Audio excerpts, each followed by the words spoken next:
días iniciamos la charla número 11 de Historia de la Arquitectura, que vamos a hablar del barroco. En cierta manera, el barroco para muchos es el último gran estilo de la arquitectura occidental. Consideran que ya el neoclasicismo inicia una descomposición que va a acabar en el mundo moderno. Es verdad que si uno ve la música, uno piensa que al oír a Vivaldi o Albinoni, uno piensa, esto ya no puede ser superado. Esto es de tal belleza que no puede ser superado. Y efectivamente yo creo que hay momentos aquí que no van a ser superados. Estamos, por tanto, en el punto final de esa evolución que empezó en el Renacimiento. Van a ser ya casi 300 años desde que comenzó el Renacimiento. Y efectivamente se va a llegar a una de las cumbres en la historia de la arquitectura. Este era Tintoretto. ¿Recordáis que lo vimos en el manierismo? Tintoretto ya preanuncia lo que va a ser el manierismo y el barroco. Fijaros que traslada el centro de la composición, ya no es simétrica, sino la traslada a un lado, porque gusta de las vistas oblicuas. Aparece esa perspectiva maravillosa en esos cielos azules, que va a hablar de lo que va a ser un poco la inquietud del manierismo y luego el deseo de infinitud del barroco. Aparecen también los grupos de personas y también las sombras. Esta sala de columnas donde se pierden los límites, que es algo que va a querer el barroco, heredero del manierismo, un deseo de infinitud, un deseo de grandeza, un deseo de movimiento. Lo mismo en este cuadro, que lo pusimos también como ejemplo de lo que es el manierismo. Aquí hay muchos de los elementos del barroco, esos cielos de tormenta, pero el barroco va a dejar de ser tan secreto, tan aristocrático, va a pasar a ser popular. Tenemos otro espacio que podía ser barroco, este gusto por los contrastes de sombra y de luz, la desaparición del dibujo y que todo son manchas de sombras y de luz, es típico ya del barroco.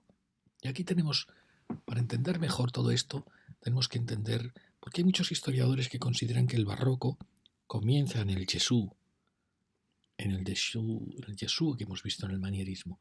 Otros consideran que desde el momento en que Miguel Ángel en 1520 y tantos se hace cargo de San Pedro, ahí empieza el barroco, porque considera que los ábsides de San Pedro por fuera ya son espacios barrocos. Es decir, que hay quien dice que el barroco empieza en 1520, para otros empieza en 1580, 1568, cuando se comienza el Gesù. Pero otros opinan que el barroco pleno, o sea que todo lo anterior puede ser llamado manierismo, aunque tenga el germen ya del barroco, que el barroco pleno va a empezar con esta figura, con Bernini, hacia 1630, cuando construye la columnata. Es decir, y es ya lo que llaman el barroco indudable, el barroco culmen, el barroco pleno. Y fijaros, este es el David de Bernini, que lo hace siendo muy joven, y quien dice que le representa a él. Qué lejos estamos del David de Miguel Ángel. Existe aquí probablemente la misma fuerza, la misma tensión, pero aquí en el de Miguel Ángel está contenida, como todo el manierismo, como pasaba en el Escorial, que no se desbordaba, estaba contenido, era un impulso contenido. Aquí ya la fuerza se desborda y se muestra sin ningún temor. Y fijaros que también se muestra que ya no es un joven aristócrata como el David de Miguel Ángel, sino que es lo que era David, era un pastor. Se representa ya sin temor a representar tipos populares. Es algo que ya Caravaggio había anunciado, quizá excesivamente, mostrando los tipos populares en las esculturas. Como veis, es la misma fuerza del David, pero aquí ya está expresada con mucha más claridad. Porque el barroco no va a tener secretos. El barroco tampoco va a respetar proporciones. El barroco va a ser absolutamente libre. Y en el barroco se va a dar esa mezcla de espíritu y de cuerpo. Y de estos éxtasis que plantea el barroco, es la época de los éxtasis místicos que a la vez parecen éxtasis carnales. O el éxtasis de Santa Teresa atravesada por una flecha, por un ángel de luz. Esa mezcla de cuerpo y espíritu va a ser típica del barroco. Podríamos decir que si el manierismo aspira en secreto al cielo, el barroco ha bajado el cielo a la tierra. Por eso en el barroco va a haber muchas figuras de ángeles. Vamos a estar rodeados de ángeles, que son nuestros guardianes en la tierra, y rodeados de santos. Para el barroco todos somos santos. El cielo ha bajado a la tierra. Por eso nos codeamos continuamente con ángeles. Esa es la maravilla del barroco. Aquí tenemos estos ábsides que para muchos son ya barrocos en la sensación de infinitud, de buscar la emoción, buscar los efectos de la masa. O en esta nave que era manierista, era de moderno, pero donde uno ya ve el gusto del barroco por la teatralidad. ¿Y qué había? ¿Cómo había acabado la fachada de moderno? Pues empezaron unos campanarios que luego Bernini los siguió y se agrietaron y al final se desmontaron. Pero lo que había era esta suma de edificios un poco caóticos que habían ido rodeando el espacio de la basílica. Y Bernini iba a hacer esta maravilla.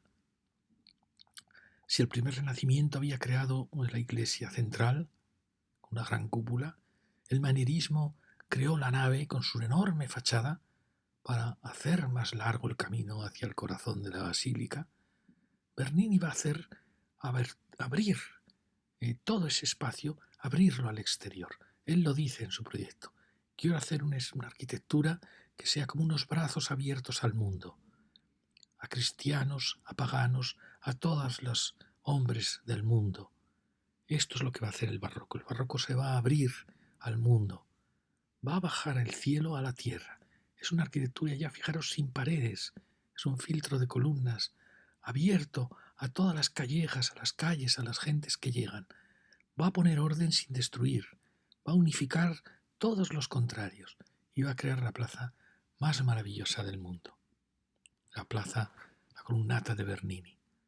Fijaros qué espacio, él dice, son como unos brazos que abrazan a la cristiandad. Comparado con la cerrazón de la cúpula de Miguel Ángel, comparado con la disciplinada y costosa nave de Maderno, esto es la alegría de vivir. Iba a ser uno de los cúlmenes de la arquitectura. Nunca la arquitectura pudo manejarse con tanta soltura, con tanta fluidez.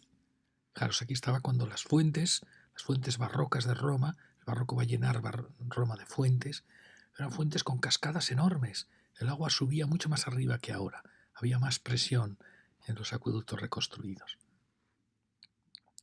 Como veis, va a ser un mundo festivo. Bernini preveía haber creado este tercer cuerpo para que la gente que venía por aquí, había una pequeña plaza, para que la gente se llevara la sorpresa de descubrir de repente San Pedro. Él no quería que San Pedro se viera desde mucho antes, sino que fuera una sorpresa. Es decir, que esta plaza abierta estaba rodeada de construcciones, de callejas, y ese era uno de los juegos que le gustaban al barroco, la sorpresa. ¿Veis? Había una serie de espacios que si se hubiera construido aquí este tercer cuerpo, aquí hubiésemos tenido una pequeña placita y el paso ya a descubrir San Pedro. Pero Mussolini pensó que era mejor crear una gran perspectiva y que la gente viera San Pedro desde muy lejos. La intención era buena, pero a la vez iba a suprimir el efecto de la plaza de Bernini. ¿Veis? Aquí se ve la plaza donde aún están todos estos palacios que van a ser derribados para crear la vía de la conciliación. Y aquí está, ya han sido derribados y tenemos la vía de la conciliación. Efectivamente, vemos San Pedro, pero hemos perdido el misterio de la columnata de Bernini. Y eso, como veis, se crean estas alas para un poco crear ese efecto, pero es muy diferente. Efectivamente, ahora San Pedro lo vemos desde el Tíber, desde el Castillo San Angelo, se abre a toda Roma, pero hemos perdido el efecto de misterio que tenía antes. Y bueno, ¿qué decir de la columnata? Fijaros, es una arquitectura sin paredes, es una arquitectura masiva, es un filtro de columnas, pero a la vez es muy clásica. Es lo que me gusta a mí de Bernini. Dentro de su barroquismo es un hombre con una serenidad clásica. Y luego los santos. Estamos rodeados de santos. Todos podemos ser santos. Es lo que va a mostrar el barroco. Y es realmente emocionante. Frente a la fachada del manierismo, pues lógico, una fachada tiene que ser ciega. Aquí ya está la libertad de la transparencia. Y a la vez es humana. No es una escala desmesurada que agobie, como luego hará el neoclasicismo. Esto es muy humano. Hay que decir que tanto Bernini como Borromini son personas muy, muy espirituales, Romini se suicidará porque no puede reflejar su arquitectura a la espiritualidad. De esto es casi mejor no hablar, es mostrarlo. Yo creo que la arquitectura no ha podido ser superada. Esto es ya maravilloso. Recuerda, ¿verdad?, los pilonos de Egipto, ¿verdad?, las salas hipóstilas de Karnak, de Luxor. Pero aquí hay tal elegancia, tal fuerza, tal dulzura, tal grandiosidad, es difícil encontrar algo parecido. Es un tal dominio del mundo antiguo. Y luego, claro, las fuentes, los santos en la noche. Y aquí os pongo postales de los 60, que yo creo que son mejores fotógrafos que los actuales. Y el interior Bernini va a hacer el baldaquino, otra muestra de su genio. Tiene la altura de un edificio de 10 plantas. Ya no les importan las proporciones, no les importan las reglas. Lo único que importa es emocionar. Es por tanto una época maravillosa porque el hombre se siente absolutamente libre. Y aquí tenemos una iglesia, a mí me parece bellísima. La iglesia de San Andrea al Quirinal, para los jesuitas. Hay que decir que aunque España dicen que está en decadencia, con Felipe III y Felipe IV, España sigue pesando muchísimo. Todos son órdenes españolas. Y esta es una iglesia para los jesuitas. Fijaros qué bonita es. Crea este espacio que te acoge, con esta curva interior, y luego crea una capillita ovalada donde atraviesa este pórtico, que es el que marca un poco la disciplina aquí, el que es paralelo a las fachadas, pero lo rompe y aparece por aquí. Y esta cornisa, que aquí es más austera, aquí se enriquece como para tratarte con delicadeza para que entres. Y luego veis la escalera se desborda para que entres. Todo te induce a entrar, pero no con violencia, no con misterio, como podía ser en el manierismo. No, esto es algo absolutamente natural. Es acogedor, es cálido, humano, y no por eso deja de tener esta fuerza impresionante. Mirad qué bonito, cómo desborda la escalera. Quiere que entres. El barroco quiere que entres a la presencia de Dios. El manierismo te lo ponía más difícil. Mirad que es fantástica. Yo creo que aquí estamos ante uno de los... La arquitectura no va a poder superar esto. Esta dulzura, este saber conducirte, esta suavidad de las formas, este curvar los muros, no va a ser superado. Y aquí la vemos en esa calle, que ahora, esa calle de palacios manieristas, se nos antoja fría y aburrida comparada con este efecto. Realmente la ciudad barroca, si hubiera hecho una ciudad barroca completa, habría sido una ciudad deliciosa, de curvas continuas, contracurvas, acompañamientos de los muros. Fijaros qué bonito. Ya nada hay aquí de la nave manierista que te hace que la presencia de Dios esté un poco lejana y costosa. No, como podía ser el camino del ejército español a través de Europa para luchar contra los protestantes. Algo largo, disciplinado, militar, costoso para llegar al premio final. No, aquí el premio final está ya, nada más entrar. Dios te ha acogido en todos estos nichos. Esa es la maravilla del barroco. Dios está ya en la tierra. Mirad qué bonito espacio. Luego, por supuesto, está la riqueza de los mármoles, de los ángeles que sobrevuelan y se salen de los marcos. Esto hubiera sido igual de bonito sin columnas, solo en blanco, solo en sus estucos. Pero entendemos que querían usar toda su grandiosidad. Fijaros qué bonita la Alzhauer. Mirad qué horizontal es. Es muy horizontal, es muy pesado. Y sin embargo no deja de ser grandioso. Fijaros la cúpula. ¿Veis? Ya no hay tambor. El tambor, aquel invento, en mi opinión, terrible de Brunelleschi, que ha alterado todas nuestras cúpulas. Aquí el tambor, como veis, ha desaparecido, se ha integrado en la cornisa. Y así es como debe ser. La cúpula debe apoyar directamente sobre el cuerpo bajo, sobre el basamento. Por eso es tan acogedora esta iglesita. Aquí la tenemos de nuevo en otra perspectiva. Y ahora vamos a ver el enemigo de Bernini, Borromini, arquitectos contrincantes, ambos dos grandes genios. Esta es la Plaza Navona, hecha sobre un circo romano, donde aquí, en esta iglesita, sacrificaron, los romanos martirizaron a Santa Inés, la iglesia dedicada a Santa Inés, que se le encarga a Borromini. Pero Bernini tenía que hacer esta fuente.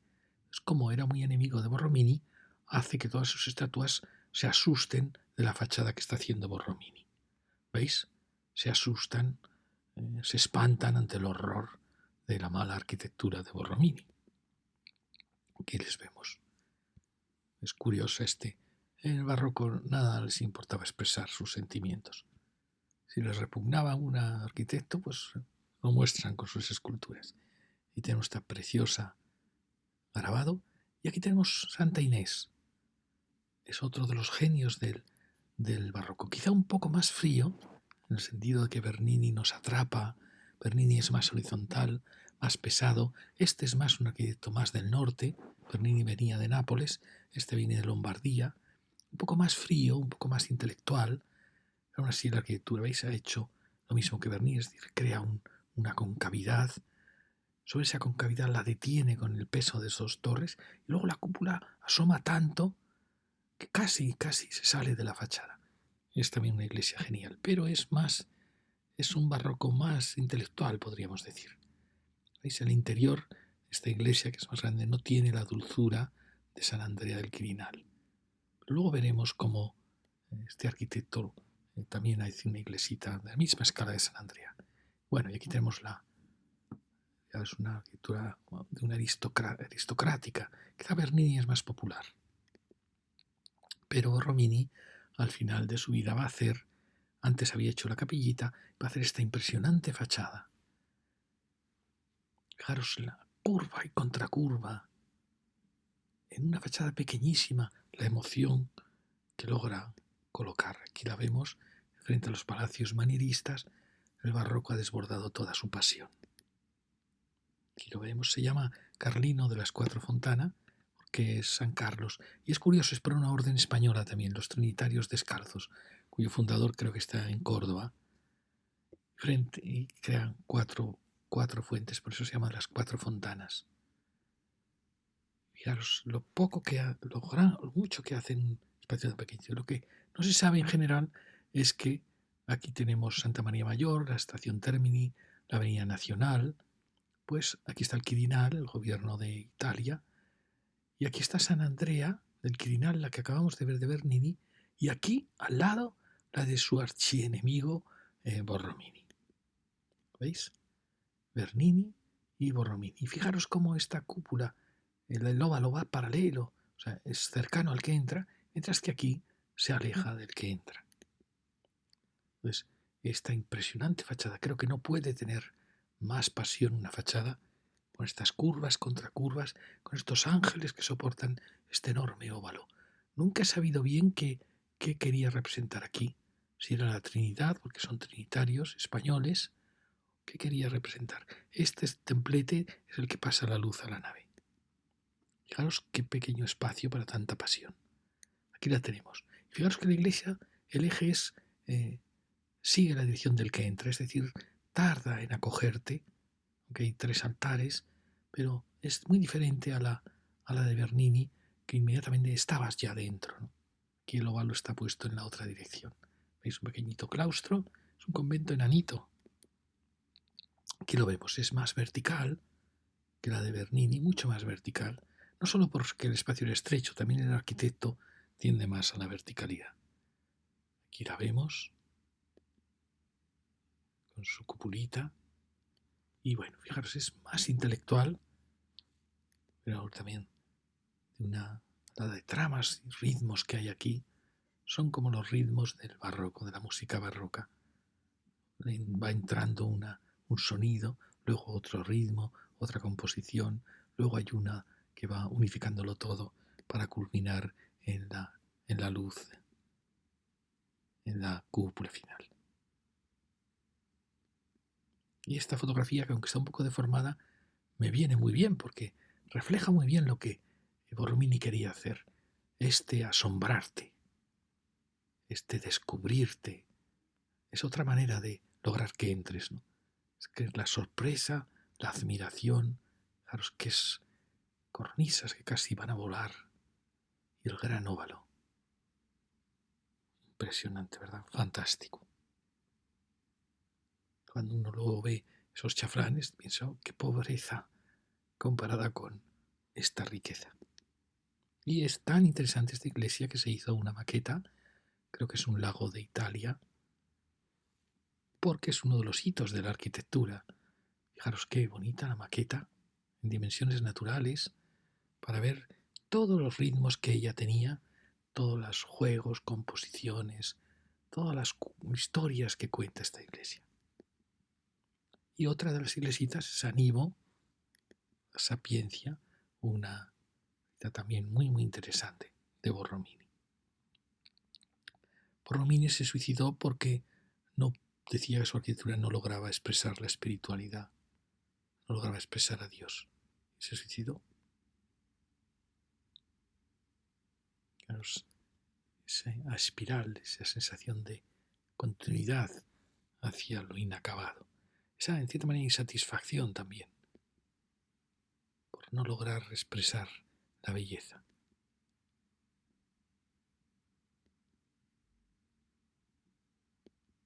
Y ahora vamos a pasar a España. En España este barroco no va a ser conocido.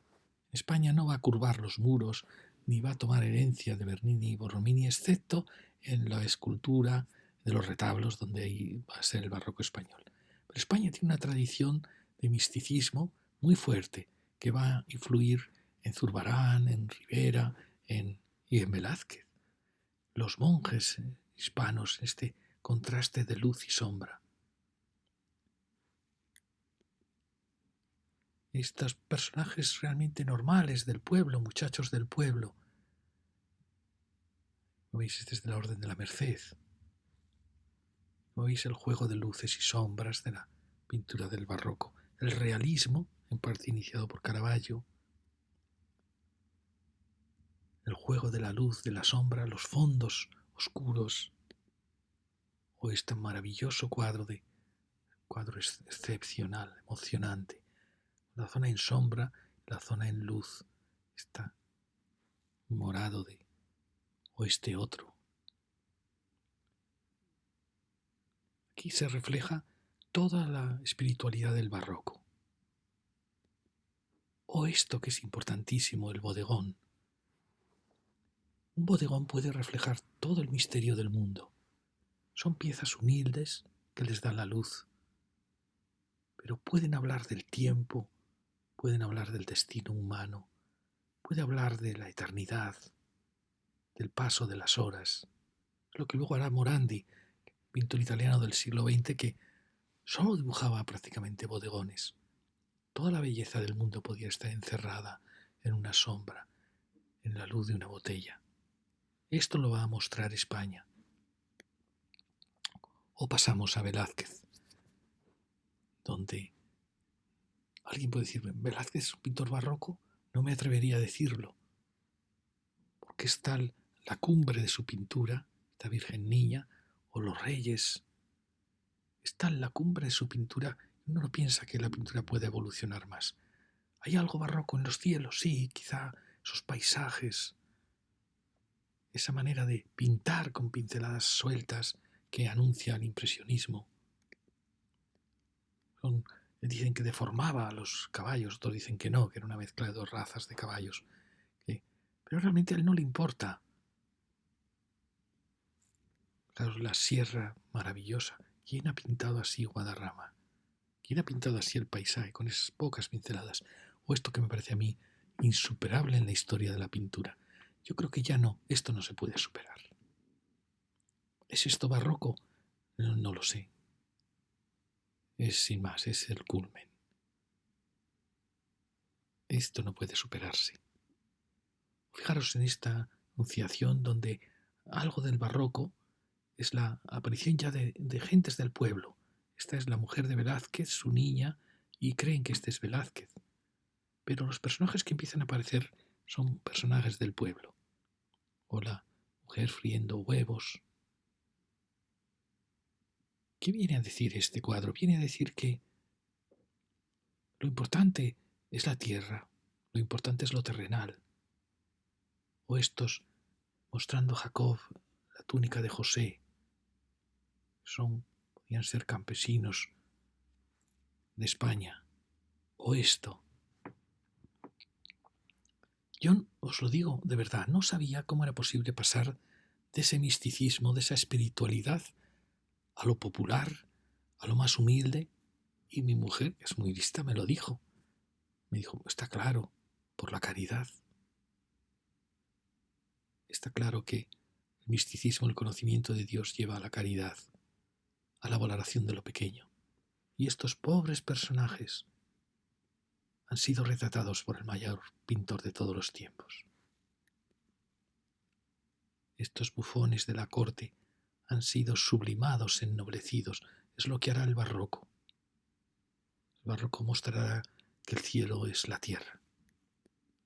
O si es Pablito. Este retrato me parece el más maravilloso retrato en la historia de la pintura, que refleja la condición humana. El hombre hecho a imagen de Dios, esperando su redención, que nos quitará las tristezas, las penas, los defectos, las enfermedades. Esto lo hizo Velázquez. Velázquez pintó a Pablito, el mayor pintor de su tiempo y del mundo. O esto, donde aquí uno ya no entiende nada, porque ¿cuál es el cuadro que está pintando? ¿Este cuadro es este? ¿O está pintando un retrato de los reyes que están al fondo? Este juego de espejos, de luces y misterios, que coincide tanto con Calderón de la Barca, esas frases enigmáticas, misteriosas, estremecedoras de la vida es sueño. El barroco jugará mucho con los espejos. Habrá bajado el cielo a la tierra, mostrará que el cielo es la tierra, pero a la vez nos dirá que estamos en un juego de espejos, de ilusiones. Uno no sabe cuál es el tiempo retratado. ¿Qué cuadro está pintando? ¿Qué estamos haciendo nosotros? ¿Estamos contemplando, como en una fotografía, el estudio del pintor?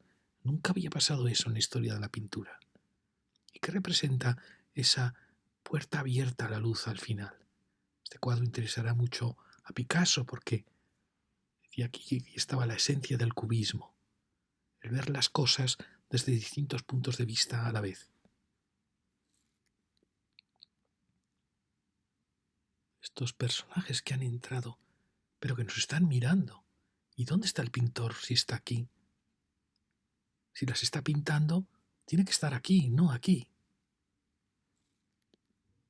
Y el barroco, es verdad que en España tiene pocos ejemplos del barroco de Bernini, tiene ejemplos sublimes como esta fachada de la Catedral de Murcia, y como veis esta ilusión del barroco de atrapar todo, así como el Renacimiento podía tener alas añadidas, el barroco todo lo unirá, todo lo fundirá en un efecto sobre todo hacia el corazón de la fachada. Una iglesia maravillosa. O fijaros este barroco, que en el fondo es bastante plano. Es decir, ¿realmente existe el barroco español? Yo a veces pienso que no existe el barroco español. Que seguimos influidos por el mundo del Escorial, por el mundo del manierismo, y que lo único que hemos hecho ha sido adornar. Pero a veces hemos adornado que hemos transformado las fachadas. O por ejemplo la clerecía. Es la época de los jesuitas. Los jesuitas van a dominar con sus iglesias toda la silueta de las ciudades. Logran hacer torres que superan la altura de sus catedrales, de las ciudades donde se asientan. Y esta es la clerecía, una iglesia de los Gómez de Mora, ya de Juan Gómez de Mora, el sobrino de Francisco, y ya la última sucesión que va a dar paso ya al barroco.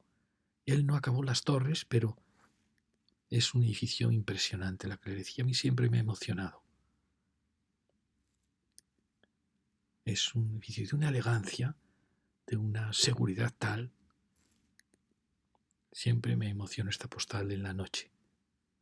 Puede darse algo más hermoso, más bello que la fachada de la clerecía. Digamos, las torres, como vemos, superan la altura de la catedral y el claustro, típico del barroco. Ya desaparecen los pisos, las arquerías de pisos del Renacimiento, y aparece un muro y las arquerías son sustituidas por un orden gigante. Sobre él irá un ático, y luego otro ático, otro sobreático.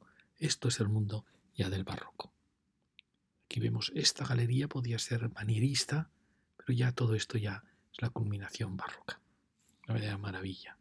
Y este es el interior, como veis, es un escorial mucho más rico, mucho más, de cierta manera, más vertical, más aristocrático y con un retablo barroco maravilloso. O esta es la Cartuja de Granada, que son otra cosa importante del barroco. El barroco no le importa utilizar materiales humildes como el yeso, la escayola, los estucos. No le importa. Lo importante es lograr la emoción. O lo que dicen que es típico de la España, es decir, el barroco se va a expresar mucho más en los retablos. Y lo que hará la arquitectura es sacar el retablo afuera a la fachada. Y esto es en la América hispana. Todos los maravillosos iglesias barrocas, que si os fijáis en el fondo son muy clásicas, pero aquí hemos sacado el retablo, la fachada, y aquí hemos, eso sí, las torres se van envolviendo y suavizando en el barroco. Este es el retablo de San Esteban de Salamanca, de los Churriguera. Fijaros el retablo, la columna ya ha superado todos los pisos del manierismo, es una gran columna sobre la cual aparece una especie de ático. Pero lo asombroso es que la columna tan pesada está flotando, típico del barroco. Está flotando en el aire, como los ángeles, como todas las figuras que aparecen en el barroco. Estos son retablos de América. Cuando alguien me dice el oro de América está en América. O ellos tienen universidades mucho más grandes que las de España, hechas por los españoles. Tienen catedrales gigantescas, tienen ciudades maravillosas, plazas mayores del tamaño que caben todas las plazas de España. En solo la plaza de México caben todas las plazas mayores de España. Y tienen retablos maravillosos. ¿Dónde está el oro de América? En América. Fijaros qué retablos. Es impresionante. ¿Y cuál sería la plaza barroca? Hemos visto la renacentista, la manierista. Pues la plaza barroca, sin ninguna duda, es la plaza mayor de Salamanca, que es una verdadera maravilla. Es efectivamente lo que hacía el barroco. Era bajar el cielo a la tierra. Si la plaza mayor de Madrid es un agujero al cielo, que mira al cielo, ahora ya no queremos mirar al cielo, porque el tesoro es la vida en la tierra. Esa es el verdadero tesoro de una plaza barroca, su escenario, el escenario de ese sueño que es la vida. Bueno, es sin ninguna duda, me atrevo a decir, la plaza más bella del mundo, por supuesto. No hay una plaza así. Fijaros que al final no es más que poner cariño en una plaza manierista, es poner cariño sin importar las proporciones, porque no importan, porque alguien diría, oye, esto es muy bajo para el peso de estos pisos. Todo el cariño que se ha puesto, todas las jambas de los huecos, en los balcones, en el remate, esa es la diferencia, el cariño. Ya no hay que mirar al cielo, el cielo está en la tierra. Este es el escenario de un paraíso. Es la plaza más hermosa del mundo.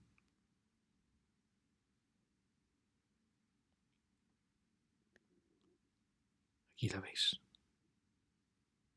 Me decía ayer una que asistió a mi conferencia, decía, es que habíamos ido a Salamanca y después de estar en la plaza dijeron, vamos a comer. Y ella dijo, no, yo no voy a comer, yo me quedo aquí, porque hay cosa más maravillosa que este espectáculo. ¿Qué razón tenía? Esto es el cielo. Yo creo que el cielo será salir al balcón y descubrir la noche, esta noche de España.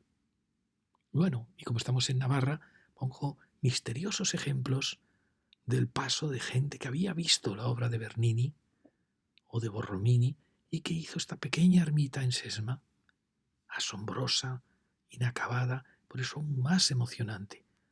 Es posible que la evolución del barroco europeo en su punto cumbre tenga un residuo aquí, en un pequeño pueblecito, o aquí en Milagro, esta enigmática ermita, con ese juego de torrecillas. ¿Qué modelos tomaron? Fijaros que después es muy sencillita, pero es curioso. O por ejemplo en las capillas ya de formas más clásicas, las capillas de Tudela,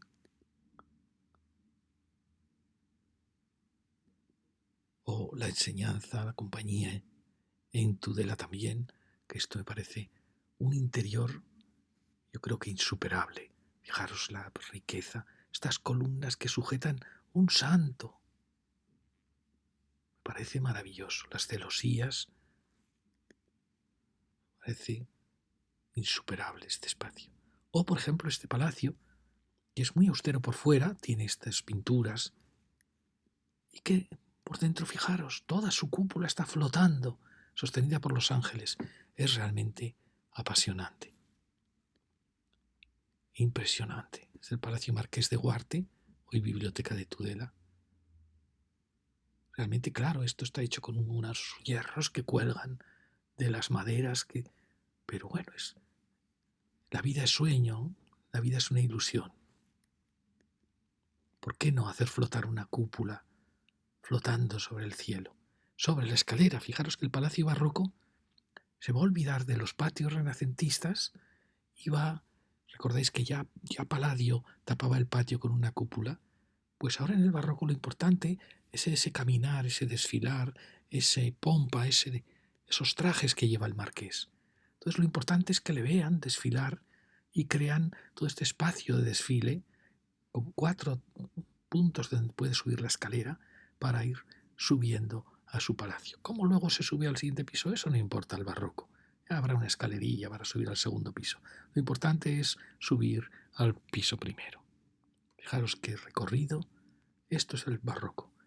Por eso tantas procesiones en España. Decían los viajeros extranjeros, fijaros que decían que España estaba en crisis. Decían, bueno, no sé si está en crisis. Todos los días son fiesta en España. Todos los días hay algún santo, alguna procesión. Todos los días hay una fiesta enorme. Es un país que vive en fiesta continua. Y en los retablos, este era el de Salamanca, San Esteban de los Churriguera. Este, por ejemplo, es el retablo de Cárcar, dedicado a San Miguel, un arcángel luchador. Pues creo que conté 300 ángeles tallados en este maravilloso retablo. Y hablando de ángeles y de santos, ¿recordáis las figuras de Bernini cuando en San Pedro hay una beatificación? Si la veis, la cámara, cuando van rezando las últimas letanías, la cámara va pasando de estatua en estatua de Bernini. Es algo maravilloso. ¿Por qué? Porque el barroco dedicó estatuas a gente como nosotros, a labradores, leñadores, ganaderos, artesanos, obreros. Eso es la maravilla del barroco. Hizo que el cielo estuviera en la tierra, que todos pudiéramos ser santos. Eso es algo que al barroco nunca le podrán quitar. Y también que a él, el barroco, no le importaban los materiales.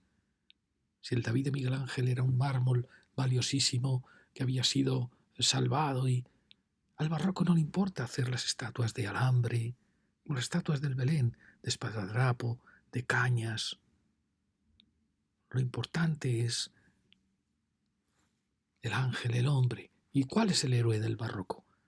Pues después de muchos años de pensarlo, ya aún hace años, llegué a la conclusión de que el héroe del barroco es Don Quijote.